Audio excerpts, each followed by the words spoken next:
wawekezaji ambaye wamekuja kuwekeza katika maeneo yetu haya, tunakupongeza na kukuongoza. Lakini tunamshukuru sana Daktari Samia Suluhu Hassan, Rais wa Jamhuri ya Muungano wa Tanzania, kuweka mazingira mazuri kwa wawekezaji mpaka wanapofika kuja kuwekeza katika maeneo yetu. Dr. Samia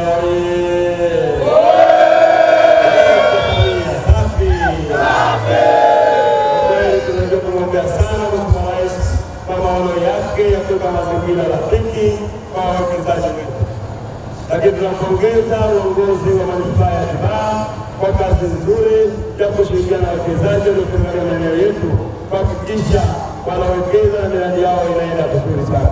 Tunampongeza wewe kwa wilaya pamoja na viongozi wenzako kwa kazi nzuri ambayo mnaendelea kuifanya ya kusaidia Daktari Samia Suluhu Hassan kuwaunga mkono wawekezaji wetu.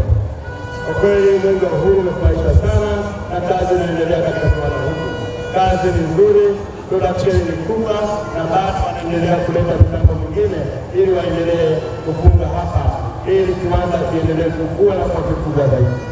Ujenzi wa kiwanda ulianza mwezi Novemba 2024 na uzalishaji ulianza rasmi mwezi Disemba 2025 na kiwanda kinajishughulisha na utengenezaji na usambazaji wa bidhaa za software kwa matumizi ya usafi binafsi ambazo ni hygiene products kama vile nepi za watoto, taulo za kike na wipes za watoto. Kampuni imewekeza zaidi ya dola za Kimarekani milioni 16 sawa na shilingi milioni 40 za Tanzania katika kuanzisha kiwanda chenye teknolojia ya kisasa. Ndugu viongozi wa mbio za mwenge wa uhuru kitaifa, kwa sasa kampuni